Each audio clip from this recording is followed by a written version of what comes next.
4 PM news network में दोस्तों आपका स्वागत है। मैं हूं आपके साथ राशिद ज़हीर। यूजीसी के प्रावधान जिसके अंदर ये शामिल किया गया है कि एससी के साथ ओबीसी को रख दिया जाए। यदि किसी यूनिवर्सिटीज़ में किसी एससी को उत्पीड़न किया जा रहा है जात के नाम पर, धर्म के नाम पर, किसी भी तरीके से, तो उनके साथ साथ ओबीसी के जो लोग हैं उनको भी उसी कैटेगरी में रखा गया कि वो भी सवर्णों के खिलाफ अगर उनको जातीय नाम पर, ओबीसी के नाम पर, एससी के नाम पर उत्पीड़ित किया जाता है तो वो अपनी आवाज़ को उठा सकते हैं, अपनी शिकायत को दर्ज कर सकते हैं। पहली बात तो ये है कि दोस्तों यूनिवर्सिटीज़ के अंदर कितने परसेंट हिंदुस्तान की आबादी कवर होती है? क्या उन गांव कस्बों के में जो आज तक जातियों के नाम से, धर्मों के नाम से पुकारा जाता है, वहाँ पर भी ये कानून लागू हैं? तो पता चलेगा कि हाँ, एससी के लिए तो लागू हैं, ओबीसी के लिए लागू नहीं है। बहरहाल कोई बात नहीं, एक अच्छा कदम था, किसी हद तक तो कोई गंदगी दूर करने की बात है, इसमें कोई दो राय नहीं। लेकिन सवाल ये उठता है दोस्तों कि क्या इस ओबीसी में आप मुस्लिम और ईसाइयों को भी कवर करते हैं? मैंने इस प्रावधान को पढ़ने की कोशिश की, चैट जीपीटी ग्रॉक से मैंने पूछा कि क्या मुस्लिम और ईसाई इसके अंदर हैं, और उसने बताया कि मुस्लिम और ईसाई का स्पेसिफिक कोई नाम नहीं है। यानी कि आप ये समझ लीजिए कि ये यूजीसी के प्रावधान जो हैं वो एससी के लिए हैं, ओबीसी के लिए हैं, लेकिन कश्मीर के छात्र जो मुस्लिम यहाँ प्लेन में आकर यूनिवर्सिटीज़ में पढ़ते हैं और जब कभी कश्मीर में कोई पंगा होता है, कोई झगड़ा होता है, तो उन्हें कुछ कश्मीरी मुस्लिम कह के मारा जाता, भगाया जाता है, उसके बारे में कोई प्रावधान मुझे नज़र नहीं आया। अगर हो तो आप मुझे बताइए, हो सकता कुछ जगह कवर करता हो ओबीसी को, लेकिन कश्मीर का पठान, कश्मीर का सैयद जो ओबीसी के बाहर है, सपोज कीजिए उसको ही मैं बात कर लूँ, वो तो जनरल क्लास में है, अगर उसे कश्मीरी कह करके, पाकिस्तानी कह करके चिढ़ाया जाता है, मारा जाता है, पीटा जाता है, भगाया जाता है, पहाड़ों के अंदर जो मुस्लिम लड़के कश्मीर के शॉल बेचते हैं उनको जिस प्रकार से वहाँ के पहाड़ी लोग जो इस समय उसमें से कुछ हिस्से को ज़ॉम्बी बना दिया है बीजेपी ने, आरएसएस की तालीमात ने, जो वहाँ पर बरसों से अपना काम कर रहे थे, वहाँ पर उन्हें इस प्रकार से भगाया जा रहा है जैसे कि वो पाकिस्तानी हो। ऐसे में दोस्तों क्या उन लोगों को कवर करता है? यूनिवर्सिटीज़ में पढ़ने वाले वो तमाम लोग जो यूनिवर्सिटी में पढ़ते हैं, दिल्ली में और प्लेन में, वहाँ जो कश्मीरी छात्रों को ये कहा जाता है कि आपका उत्पीड़न हो रहा है कश्मीरी कह के, उनको कवर किया जा रहा है? कुछ भी स्पष्ट नहीं है। ऐसा लगता है दोस्तों कि जिस तरह से किसान कानून लाने से पहले कोई मशवरा किसानों के स्टेक होल्डर से नहीं किया गया, किसानी का काम जानने वालों से नहीं किया गया, ऐसा आरोप लगते हैं। बस चंद बिजनेसमैन से बात की, बाहर का कोई पैटर्न देखा, अडानी अंबानी को कैसे फ़ायदा पहुंच जाए, कानून लागू कर दिए, आखिरकार फिर 1 साल 2 साल किसानों को बैठना पड़ा, ऐसा ही ये मालूम देता है। हालांकि ये 10-12-15% जो सवर्ण है, इन्होंने हिंदुस्तान में क्या हंगामा मचाकर रख दिया है, जबकि कोई बुरी बात नहीं है इस वाले प्रावधान में। मोदी जी, मुझे हैरत इस बात की है कि बीजेपी ने इस काम को कर कैसे दिखाया। बीजेपी ओबीसी की बात तो करते हैं, वो एससी की बात तो करते हैं, लेकिन मूल्यता वो बीजेपी मानी जाती है सवर्णों की पार्टी। पंडित हो, बनिए हो, ठाकुर हो, वो लोग कोर वोटर बने जाते हैं बीजेपी के। ओबीसी के मद्देनज़र ऐसी बात कैसे कह दी आपने? अगर कह भी दी है तो अब ये तो पता चल जाए कि क्या इसमें ईसाई शामिल हैं या नहीं, यहाँ पर मुस्लिम शामिल हैं या नहीं। इसके बारे में मैंने खूब पढ़ने की कोशिश की, अलग से कोई भी नाम, क्योंकि सबसे ज़्यादा उत्पीड़ित होने वाला इस समय भारत में यूनिवर्सिटीज़ में हो या यूनिवर्सिटीज़ के बाहर हो, उसका नाम तो मुस्लिम ही है दोस्तों। कश्मीर के नाम से, घुसपैठिए के नाम से, मुस्लिम के नाम से, पहाड़ के लोग, मैं आपको बता दूँ, एक तो प्लेन वाले से वैसे भी नफरत करते हैं।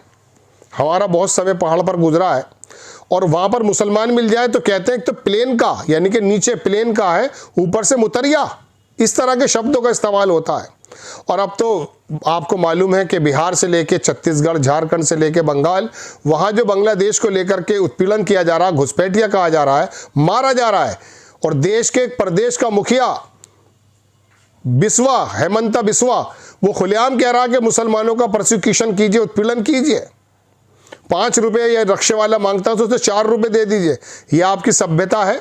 इसके बावजूद एक पत्रकार लिख रहे थे कि अगर देश में सुप्रीम कोर्ट बाकी है सुप्रीम कोर्ट की वो मान्यताएं बाकी हैं, तो इसको जेल में डाल देना चाहिए। जहां मुख्यमंत्री इस तरह की नफरतों की बातें बिखेर रहा है, आप ये बताइए उसका कार्यकर्ता कितना ज़्यादा गर्म हो जाएगा। वो कहते हैं ना, चाय से ज़्यादा केतली गर्म हो जाती है। मुख्यमंत्री हेमंत बिस्वा ने जो नफरती बात कल कही, मैंने आपसे कहा है। तो दोस्तों बात यह है कि यूजीसी के प्रावधान को लेकर अभी तो लड़ाई ओबीसी में और जनरल क्लास में चल रही है, लेकिन सवाल ये उठता है कि आपने क्या यूनिवर्सिटीज़ में ईसाइयों को, मुसलमानों को, कमज़ोरों को कवर करने की भी कोशिश की है? कई जगह प्रदेशों में ओबीसी में कुछ वर्ग कवर भी हो जाते हैं, कई जगह नहीं भी होते हैं।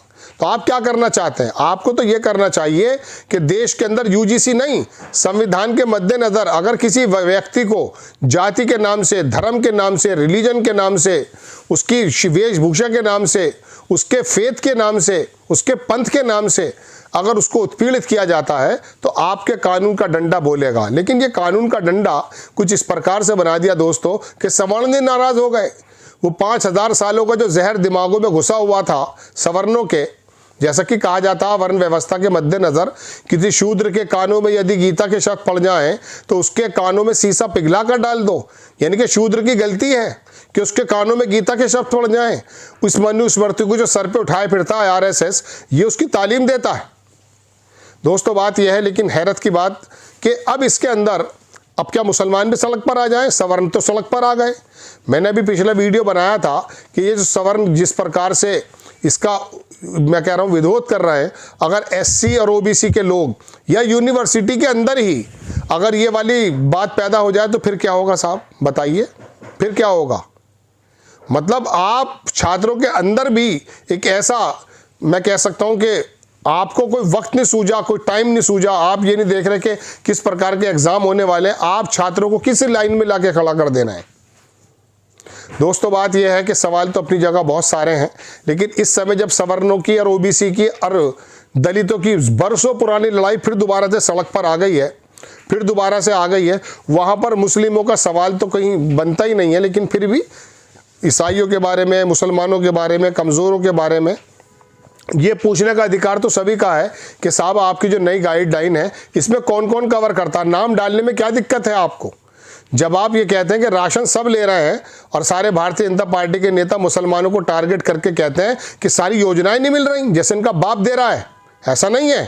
ये तो कानून है, ये तो संविधान है। आप कर ही नहीं सकते कि साहब मुसलमानों को नहीं मिलेगा और हिंदुओं को मिलेगा, ऐसा कर नहीं सकते आप। आपको 80 करोड़ के अंदर 80 करोड़ भारतवासी के रूप में देखना पड़ेगा आपको। आपकी जो हार है वो तो ये है कि आपने digital India, make in India बताया है, हेलीकॉप्टर छत पे खड़े करने की बात की गई है, स्मार्ट सिटीज़ बनाने की बात की गई है, आपने लाइन में लगा दिया, 5 किलो का भिखारी बनाकर रख दिया है। लेकिन वहाँ पर भी आप ये कह नहीं सकते कि देखिए योजनाएं हम दे रहे हैं। अरे पहले 2 रुपये किलो मिल रहा था राशन, कांग्रेस दे रही थी, वो कौन सा अपना सीना पटक रही थी? आपका एक नेता आकर के अपना सीना चौड़ा करके कहता हम दे रहे हैं, तेरा एहसान है कोई? तू एहसान करता है? अरे भारत लोगों के ही तो पैसे हैं कि टैक्स के रूप में लेते हैं आप, उसी के अंदर आप गड़बड़ी भी कर देते हैं। खैर, इस प्रावधान में मुस्लिमों का, ईसाइयों का यदि नाम है तो कोई कमेंट करके बताए। मुझे तो नज़र नहीं आया दोस्तों, लेकिन क्या ये सवाल नहीं बनता? जय हिंद।